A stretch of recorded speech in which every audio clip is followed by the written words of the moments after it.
বিসমিল্লাহির রহমানির রহিম। আমি বাংলাদেশের সকল প্রিন্ট মিডিয়া, ইলেকট্রনিক্স মিডিয়া, সাংবাদিক ভাইদের দৃষ্টি আকর্ষণ করছি, একই সাথে আপামর জনগণের দৃষ্টি আকর্ষণ করছি।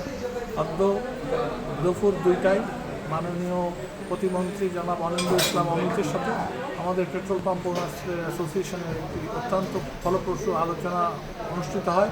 উক্ত আলোচনায় আমাদের কাছে উনি বাধাবদ্ধ হয়েছেন চাহিদা মাফিক তেল সরবরাহ করা হবে, তবে এটা যাতে অতিরিক্ত কেউ ক্রয় করে মজুত করার চিন্তা না করেন।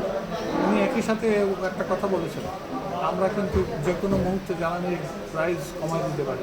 এইটা মাথায় রেখে এজেন্ট ডিলার ভাইদেরকে বলবো, আমাদের সম্মানিত ক্রেতাদের বলবো যে আপনারা আপনাদের প্রয়োজনের অতিরিক্ত তেল নেবেন না। কোনো জায়গায় কোনো পেট্রোল পাম্প যদি তার চাহিদা মোতাবেক তেল না পায়, উনি একদম ওপেন দিয়েছেন যে উনি ওনার বিপিসিকে সংশ্লিষ্ট কোম্পানির এমডিদেরকে অবগত করান, আমাদেরকেও অবগত করান। আমরা এটা সুষ্ঠু ব্যবস্থা করব এবং এজেন্ট ডিলারদের যারা কৃষিকাজের জন্য বিশাল একটা ভূমিকা রাখেন তাদের জ্বালানিও সরবরাহ করা হবে। এটির সাথে আপনারা শুধুমাত্র সরকারের এই আপৎকালীন সময়ে পূর্ণ সহযোগিতা করবেন।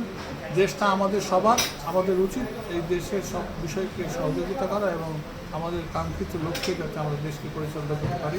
আমরা কিন্তু মাননীয় মন্ত্রীর কাছে ওয়াদা বলব। Thank you. বিসমিল্লাহির রহমানির রহিম।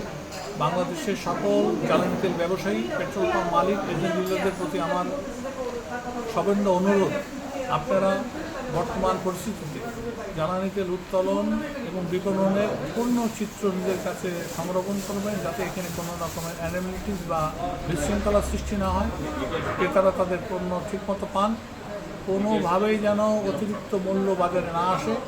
আমরা কিন্তু মাননীয় মন্ত্রীর আজকের মিটিংয়ের মাধ্যমে এটা পরিষ্কার হয়েছে, উনি আমাদেরকে পর্যাপ্ত তেল মজুদ আছে এবং সাপ্লাই করবেন এবং আমাদের এই রেশনিংয়ের যে সিস্টেম, এই কথাটাকে বাস্তবসম্মত করার জন্য উনি একটা প্রোগ্রাম নীতি নির্ধারণ করে দেবেন, যাতে আমরা এই তেলটাকে সুষ্ঠুভাবে জনগণ ব্যবহার করতে পারি।